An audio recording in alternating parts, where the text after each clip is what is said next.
Now knight versus pawn. So here you need to make, if you the knight, you have the knight and you have been trying to draw this game. That's the only situation because the knight can checkmate the king. So but this pawn can promote and become a queen. So if that happens, then it would be really a losing position.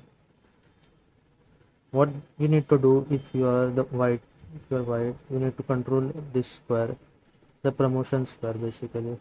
If he's on the 7th rank, so this is the 7th rank for example, or the 2nd rank for the black pieces, or 7th, or here whatever. It's this situation where the pawn is just one square away from promotion.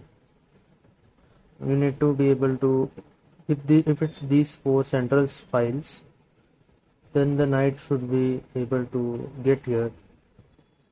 And if so, like if you go here, then you can just wait. If this is a situation, then what is it I'm saying?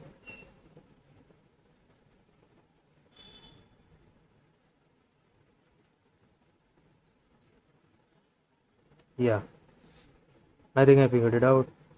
You can go here, and if he promotes, then you can give a fork, and then you will just win the pawn, right? So in this situation, it's, you can find a draw, but you might need to think for a while, and so you can just play this. If he doesn't, like, if it's your turn, you can play here, and if he goes here, you give a check. If he comes here, you just bring your king, you move your king, you play a waiting move, and then he can go here. You can just keep checking him. Wait a minute, keep checking him. And so basically you need to control the promotion square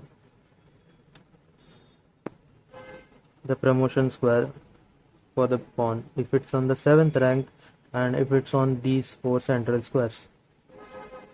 Now just in case you couldn't do that, right, and you couldn't come here, you're not controlling it directly. Now what you need to do is to give a you need to give a check first. And for example, the king goes here, you're already controlling the square, so it's like already these four squares and you're already controlling this square. So give a check and you're controlling this square, so it's like you stole a move from him and then you're controlling the promotion square. But for example, if you give a check and then he attacks, so in this position you need to try to figure out what would happen if he promotes, and if you need to look for forks.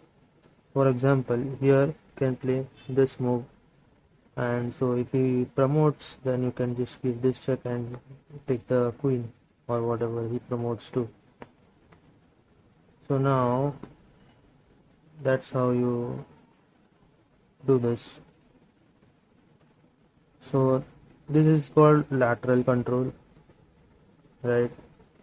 So like you give a check and then he shows up and you play here, so he promotes and then you win the queen.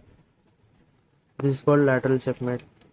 Now for the 6th pawn, no wait, now we look for the outside pawns. Now for the outside pawns, it's a bit difficult. You either control the square in front of the promotion pawn like this, like you'll be able to control. But see here, it's very difficult because there's only one square for the knight, and to get from here to here is, it's not easy. Like you'll be very unlucky to get this position. That's why outside pawns in the endgame are very strong. And so you need to either be able to control the square or the pawn promotes, right? For example, um, here promotes, right? Because even if you give this check, then he moves, and you're not really controlling.